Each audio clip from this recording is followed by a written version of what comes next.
Hello दोस्तों, नमस्कार। स्वागत है आपका फिर से नई वीडियो में। दोस्तों आज की वीडियो में हम देखने वाले हैं कायण खंड काव्य के चतुर्थ सर्ग का सारांश लिखिए।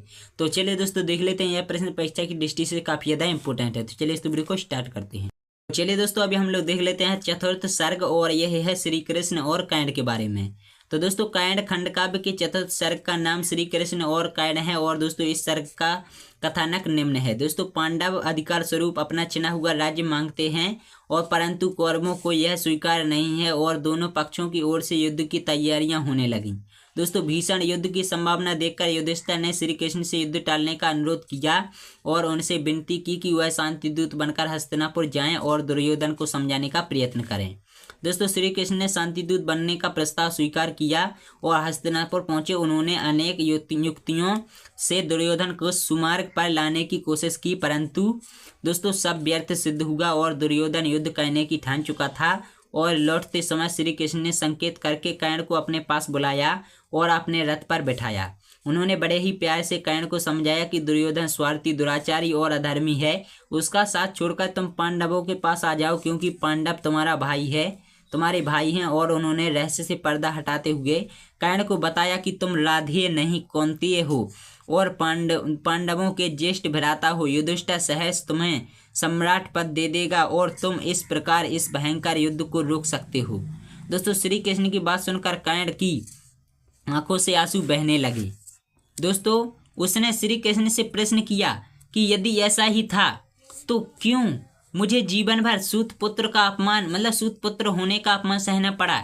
यदि रंगशाला में ही यह भेद खुल गया होता तो मुझे भारी सभा में अपमानित न होना पड़ता। उसने आगे कहा कि यो न उपेक्षित होता मैं, यूं भाग्य न मेरा सोता। स्नेहमयी जननी दे यदि रंचक भी चाहा होता। घेरा अनादर तिरस्क्रिया यह मेरी करुण कहानी। देखो सुनो कृष्ण क्या कहता है नाखों का पानी। तो दोस्त यार कायण ने दुर्योधन का साथ छोड़ने से मना कर दिया, क्योंकि दुर्योधन का उस पर उपकार था। और इस पर श्री कृष्ण ने उसे समझाया कि युद्ध में निश्चित रूप से पांडवों की विजय होगी।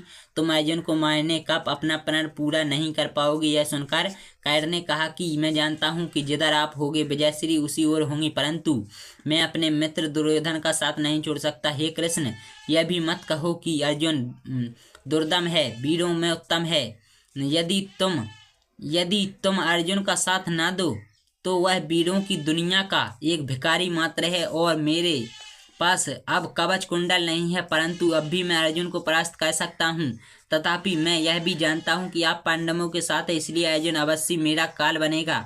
अंत में कायण ने श्री कृष्ण से निवेदन किया कि आप युधिष्ठिर समेत सभी पांडवों को यह न बताना कि मैं उनका ज्येष्ठ भ्राता हूँ। यह जानकर युधिष्ठिर मुझे ही राजपाट सौंप देगा, और मैं वह दुर्योधन को दे दूंगा।